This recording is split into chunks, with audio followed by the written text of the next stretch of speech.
See, ano bang meron dito sa side ng Aurora Gaming para maibawi at maibalik ang kanilang sarili sa track. Siyempre, medyo na-discarrel kasi kanina guys against sa Sobra? Versatime eh. So, hindi ko rin in-expect na ganun pala yung magiging playstyle ng Versatime against Aurora. Pero let's see this time. Ang idea for the side of Aurora is andun nga yung combo nila ng Fatal Links and as well as Mystic Gush. Meanwhile for Virtus Pro, medyo -1 setup sila dito coming in from Fangor. So yung idea ng dalawang teams, at least kung wala yung Kacha or Kalea, baka pwede yung sipa na lang ni Fangor. Pero naku, And ang dami niya naman pwedeng maging target dito. Wala namang Purify si Yue, Edward pwede din. Denjiro pwede din bigyan kung sakaling kasama nila si Super Gorka. Ang pinaka not ideal target mo lang talaga is si Doming Kite. Kasi isa yung 1-1 sa mga counter dyan sa Chow. Pero going back, isang minuto pa lang naman, maghihintay pa ata tayo ng turtle bago tayo makita talaga ng mga casualty dito. Pero on early mid lane, medyo lumalamang yung Virtus Pro. yun nga, actually mapipilitan nga mag-reset muna dito si Light. And at the same time, parang andun yung damage ng Chow sa early game. And at the same time, nahihirapan sila kasi yung Lantern Flare sobrang hirap din. So kung ikaw yung Atlas, kailangan mo din talagang gamitan ng skill etong wave para mabilis ma-clear for the side of Virtus Pro. Pero kung may plano this time, yung Virtus Pro, parang ganito rin yung yung ikot kanina ng nakakatakot ng Versatime. Lagi pa naman nagkakapata kasi itong Virtus Pro yung dami nilang liga sa Russia na lagi nga nila nakakatapat yung Versatime, Team Spirit, na nakita naman natin yung performance ng Versatime kanina. And last match na nagkatapat yung dalawang yun, sobrang naging dikit din yung laban.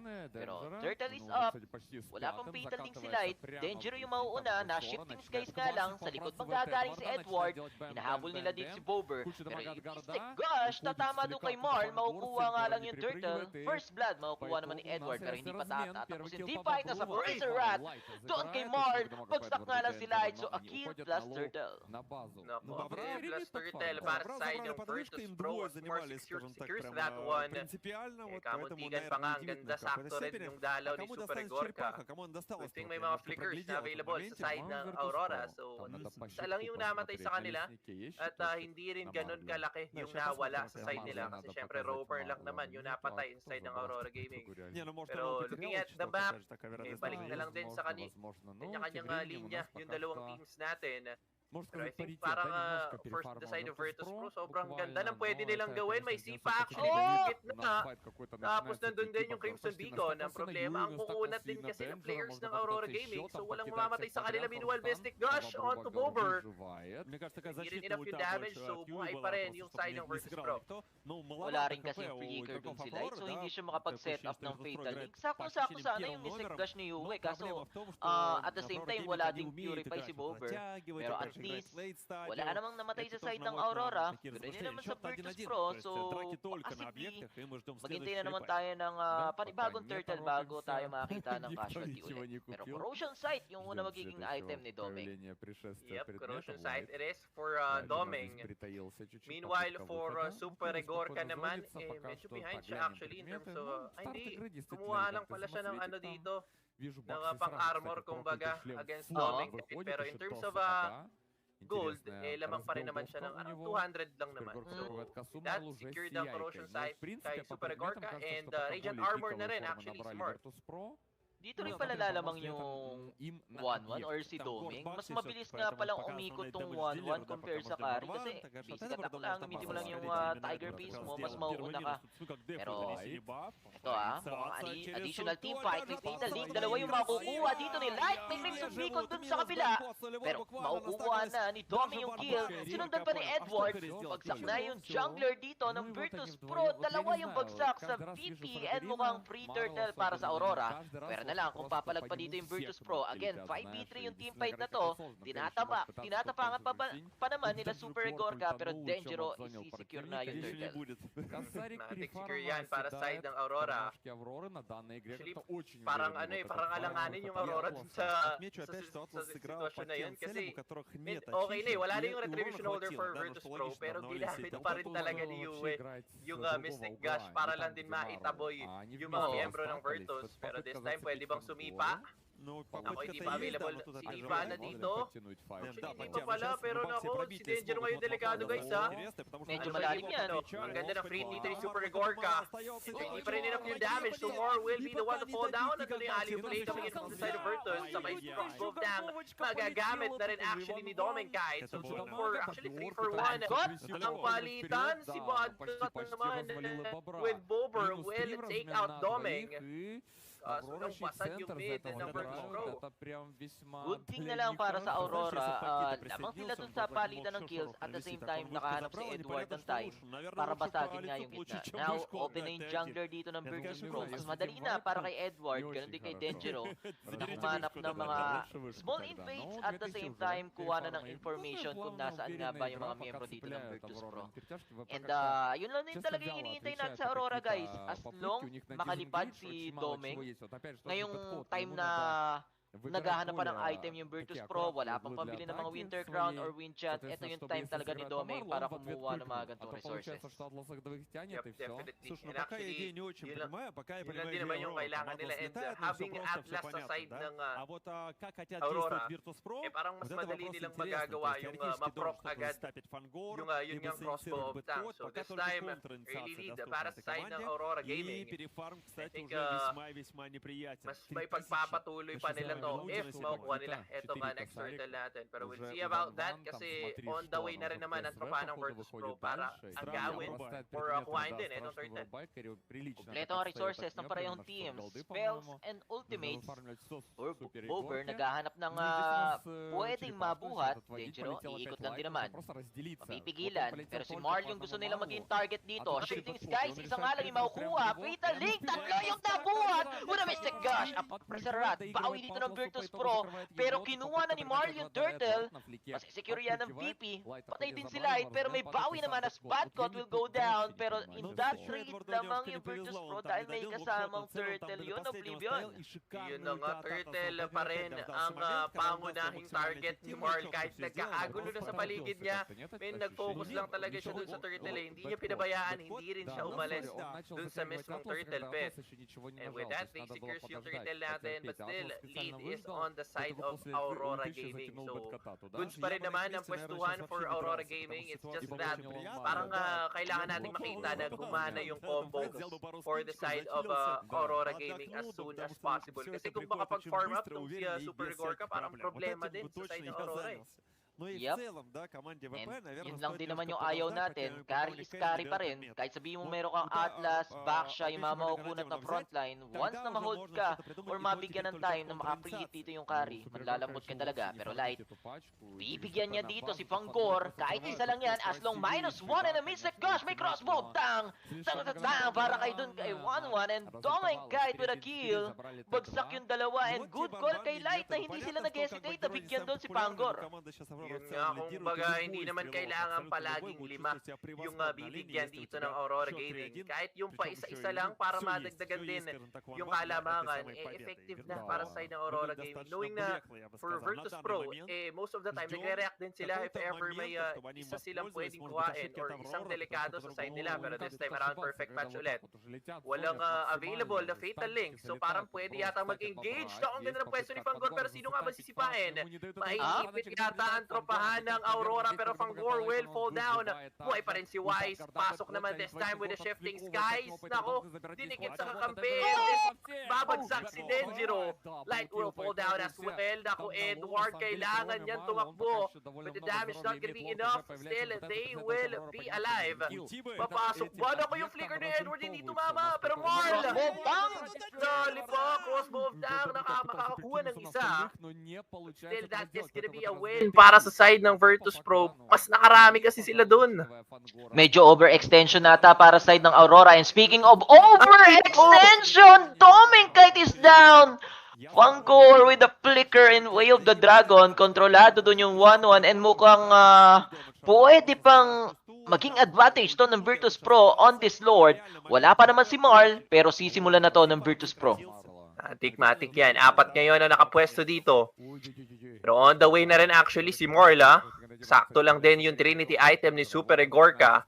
Secures yung DHS. Nako si Badgat, delikado si Fangor nasa likod. Finataligs na nga, pero yung naku, nasama dun sa aming mga kakampiyan. Genjiro will definitely fall down. Nabawasan pa yung members ng Aurora. Yung guys, yung Virtus pa ngayon, yung may retribution. Indeed, from 5k gold lead, baba ngayon sa 1,000 na lang yung kalamangan dito ng Aurora. Talagang napunish sila dun sa overextension dun sa bottom lane, pero it's still not the end. 9 seconds for Denjiro. Sinisimulan ngayon ni Marl yung first Lord. Nakaready naman dito si Light for a setup, pero eto na naman yung Cho. Fangor, huli na naman si Doming Kite. Ang hindi siya nakapag second skill and 1-1 is down. This will be a free Lord para sa Virtus Pro. Aray ko, min, pangalawang beses na yun. Ang hirap din kasi talaga kung ikaw yung 1-1, min. Yes, nandun yung knock-up, pero hindi mo sure kung saan ka ba magsisecond, dun pa lang sa knock-up o pag sumipa na, kasi dun pa lang sa knock-up, namula agad yung buhay niya pagka free hit dito ni Super Egorka eh. So nahirapan si Doming Kite. And I think what matters this time is yung magiging positioning niya na lang. Hindi na pwedeng haharap lang siya sa members ng Virtus Pro at aasa dun sa second skill, kasi alam din ni Fangor kung paano yung setup sa mga ganong galaw dito ni Doming Kite.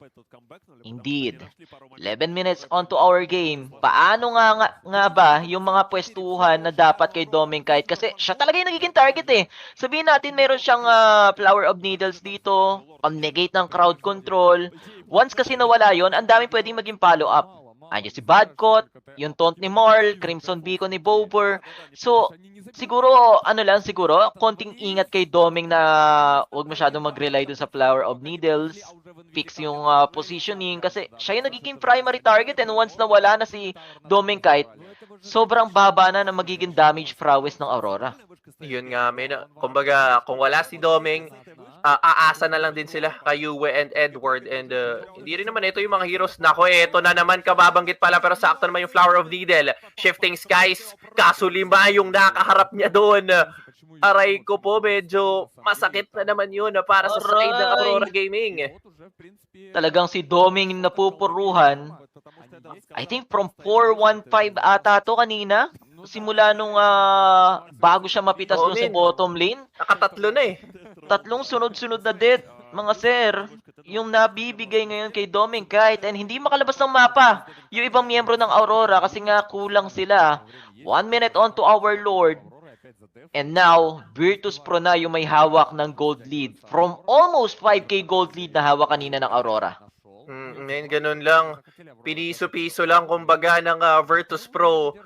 Hindi naman daw kasi kailangan yung team fight yung maipanalo ng Virtus Pro dito. As long as they find the right target, which so far for 3 times in a row na, nahahanap at nahahanap nga ni Fangor yung target na kailangan nila. And I think yun din yung dahilan kaya nakakalamang ngayon yung side ng Virtus Pro. So if we're gonna be looking deeper into it, nako, mahirap to kasi knowing na lamang yung Aurora kanina, na ipapanalo pa ng Virtus Pro yung team fight. Pero this time, since Virtus Pro na yung lamang, tingnan natin kung paano gaganapan to ng Aurora Gaming. Shot call, execution, macro. Kailangan ayusin ngayon ng Aurora, guys. 10 seconds before the next Lord.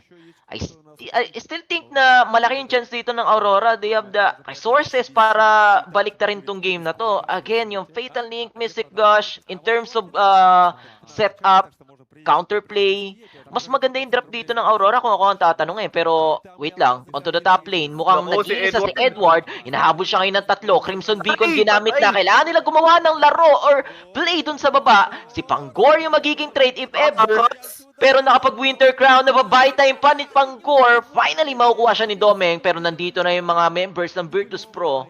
Mauuna mag-spawn si Edward, and mukhang tabla pa rin naman ang Lord Dance sa to. 4v4 Oblivion. Okay, 4v4 sa ating Lord Dance. Pero actually, hawak to ng Virtus Pro. Tingnan natin yung perfect match. May Fatal Links din na available. Pero sa likod, naku, dalawa yung nahuli ng Shifting Skies. Medyo aatras yata muna yung side ng Aurora. Pero ang ganda ng 3D Super Gorka. May bawi na one with the Mystic Gush. Kaso light pa rin ang babagsak sa side ng Aurora. Samantalang kompleto pa rin yung side ng Virtus Pro. Bago umpisahan yung ating Lord. Domi ngayon medyo aggressive. Pero alam niya rin na delikado. So aatras muna siya and probably dun sa may top side hanap ng magandang way para mapalamang yung side ng Aurora.